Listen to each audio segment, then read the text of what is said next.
Un cours en miracles, 105 chapitre 13.7. Le monde non coupable. 7. Atteindre le monde réel. Assieds-toi tranquillement, regarde le monde que tu vois, et dis-toi, le monde réel n'est pas comme cela. Il n'y a pas d'immeubles et il n'y a pas de rues où les gens vont seuls et séparés. Il n'y a pas de magasins où les gens achètent une liste interminable de choses dont ils n'ont pas besoin. Il n'est pas éclairé par une lumière artificielle, et la nuit ne tombe pas sur lui. Il n'y a pas de jour qui se lève, puis s'enfuit. Il n'y a pas de perte. Rien n'est là qui ne brille, et brille à jamais. Le monde que tu vois doit être nié, car sa vue te coûte une autre sorte de vision. Tu ne peux pas voir les deux mondes, car chacun d'eux comporte une manière de voir différente, et chacun dépend de ce que tu chéris. La vue de l'un est possible parce que tu as nié l'autre. Les deux ne sont pas vrais, mais l'un ou l'autre te semblera réel dans la mesure exacte où tu y tiens. Et pourtant leur puissance n'est pas la même, parce que l'attraction réelle qu'il exerce sur toi est inégale.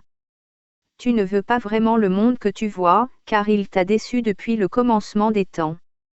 Les maisons que tu as bâties ne t'ont jamais abrité. Les routes que tu as faites ne t'ont mené nulle part, et aucune des villes que tu as bâties n'a résisté aux assauts dévastateurs du temps. Il n'est rien que tu as fait qui ne porte la marque de la mort. N'y tiens pas, car il est vieux et fatigué et déjà il était prêt de retourner à la poussière alors même que tu le faisais. Ce monde souffrant n'a pas du tout le pouvoir de toucher le monde vivant. Tu ne pouvais pas lui donner cela, ainsi, bien que tu t'en détournes avec tristesse, tu ne peux pas trouver en lui la route qui mène loin de lui dans un autre monde. Or le monde réel a le pouvoir de te toucher même ici, parce que tu l'aimes. Et ce que tu appelles avec amour viendra à toi. L'amour répond toujours, étant incapable de dire non à un appel à l'aide, ou de ne pas entendre les cris de douleur qui montent vers lui de chaque partie de ce monde étrange que tu as fait mais que tu ne veux pas.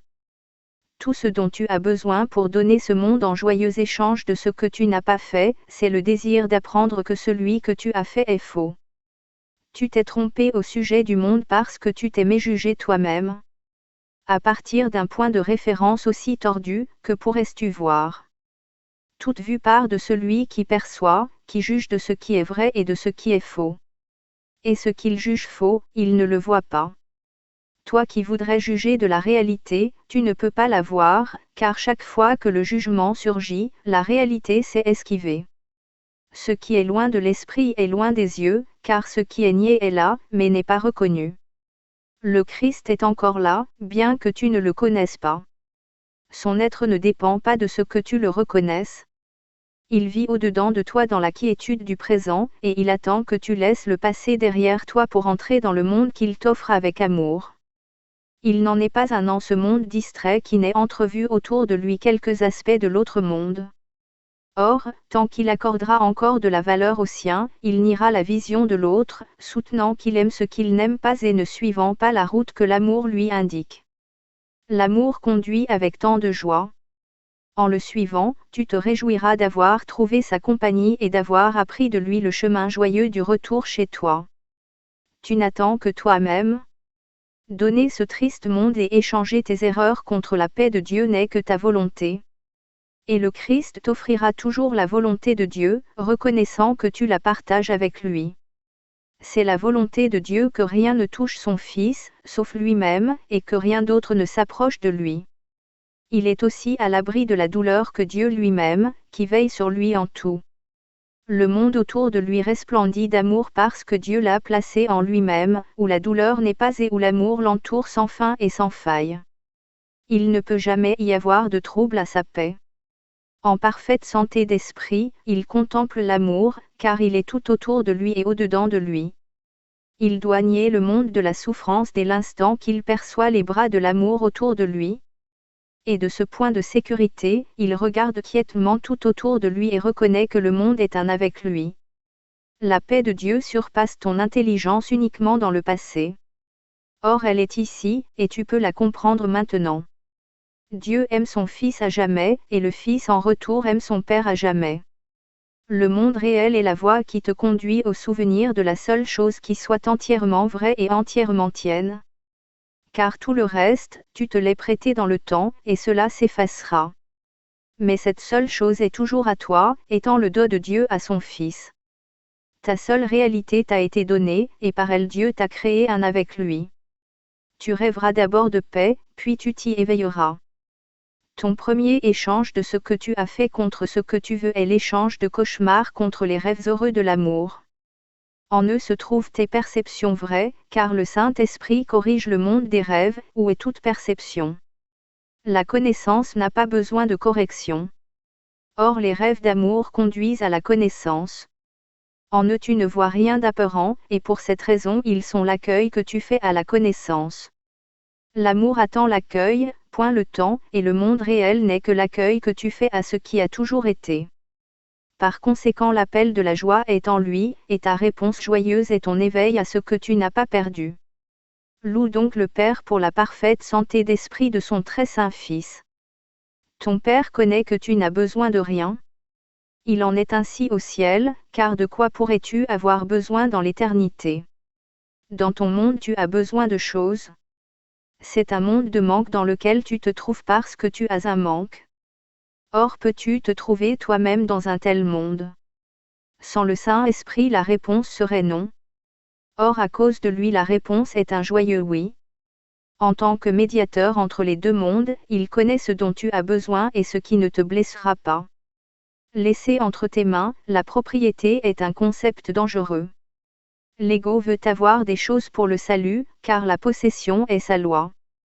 La possession pour la possession est le credo fondamental de l'ego, la principale pierre angulaire dans les églises qu'il se bâtit à lui-même.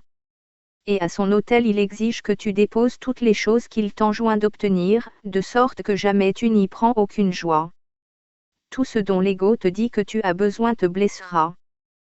Car bien que l'ego te presse d'obtenir encore et encore, il ne te laisse rien, car ce que tu obtiens, il l'exigera de toi.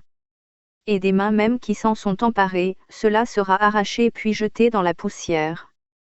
Car où l'ego voit le salut, il voit la séparation, et tu perds ainsi tout ce que tu as obtenu en son nom. Par conséquent, ne te demande pas à toi-même ce dont tu as besoin, car tu ne le sais pas, et le conseil que tu te donnes te blessera. Car ce dont tu penses avoir besoin ne servira qu'à renforcer ton monde contre la lumière, tout en te rendant indésireux de remettre en question la valeur que ce monde peut réellement avoir pour toi. Seul le Saint-Esprit sait ce dont tu as besoin. Car il te donnera toutes choses qui ne bloquent pas le chemin vers la lumière. Et de quoi d'autre pourrais-tu avoir besoin? Dans le temps, il te donne toutes les choses dont tu as besoin, et il les renouvellera aussi longtemps que tu en auras besoin. Il ne te prendra rien tant que tu en auras quelque besoin. Et pourtant il connaît que tout ce dont tu as besoin est temporaire et ne dure que jusqu'au moment où tu t'éloignes de tous tes besoins et te rends compte qu'ils ont tous été comblés. Par conséquent il n'a pas d'investissement dans les choses qu'il procure, sauf pour s'assurer que tu ne les utiliseras pas pour t'attarder dans le temps. Il connaît que tu n'y es pas chez toi, et c'est sa volonté que rien ne vienne retarder ton joyeux retour chez toi. Laisse-lui donc tes besoins. Il y subviendra sans y mettre la moindre insistance. Ce qui te vient de lui vient en sécurité, car il s'assurera que cela ne puisse jamais devenir une tache sombre, cachée dans ton esprit et gardée pour te blesser. Guidé par lui, tu voyageras d'un pas léger dans la lumière, car il a toujours en vue la fin du voyage, qui est son but. Le Fils de Dieu n'est pas un voyageur traversant des mondes extérieurs. Si sainte que sa perception puisse devenir, aucun monde extérieur à lui ne détient son héritage. Au-dedans de lui-même il n'a pas de besoin, car la lumière n'a besoin que de lui en paix en laissant les rayons s'étendre quiètement d'elle-même jusqu'à l'infini. Chaque fois que tu es tenté d'entreprendre un voyage inutile qui t'éloignerait de la lumière, rappelle-toi ce que tu veux vraiment, et dis. Le Saint-Esprit me conduit au Christ, et où ailleurs voudrais-je aller? De quoi ai-je besoin, si ce n'est de m'éveiller en lui? Puis suis-le dans la joie, en ayant foi en ce qu'il te conduira en sécurité à travers tout ce que ce monde peut présenter de danger pour la paix de ton esprit. Ne t'agenouille pas devant les autels au sacrifice, et ne cherche pas ce que tu perdras sûrement. Contente-toi de ce que tu garderas tout aussi sûrement, et ne t'agite pas, car tu entreprends un gai voyage vers la paix de Dieu, où il voudrait que tu demeures en quiétude. En moi tu as déjà vaincu toute tentation qui pourrait te retenir.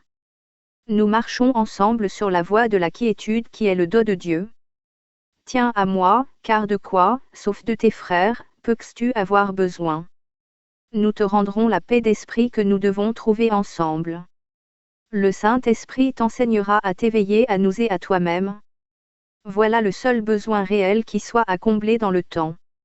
En cela seulement réside le salut qui délivre du monde. Je te donne ma paix. Prends-la de moi en joyeux échange de tout ce que le monde ne t'a offert que pour le reprendre. Et nous l'étendrons comme un voile de lumière sur la triste face du monde, dans laquelle nous cachons nos frères au monde, et le monde à nos frères. Nous ne pouvons chanter seul l'hymne de la rédemption. Ma tâche ne sera pas achevée tant que je n'aurai pas élevé chaque voix avec la mienne. Et pourtant ce n'est pas la mienne, car comme elle est le dos que je te fais, ainsi elle fut le dos que le Père me fit, à moi donné par son Esprit. Ce son bannira le chagrin de l'Esprit du très saint Fils de Dieu, où il ne peut demeurer. Il est besoin de guérison dans le temps, car la joie ne peut établir son règne éternel là où demeure le chagrin. Tu ne demeures pas ici, mais dans l'éternité. Tu ne voyages qu'en rêve, alors que tu es chez toi en sécurité. Rends grâce à chaque partie de toi à qui tu as appris comment se souvenir de toi. Ainsi le Fils de Dieu rend grâce à son Père de sa pureté.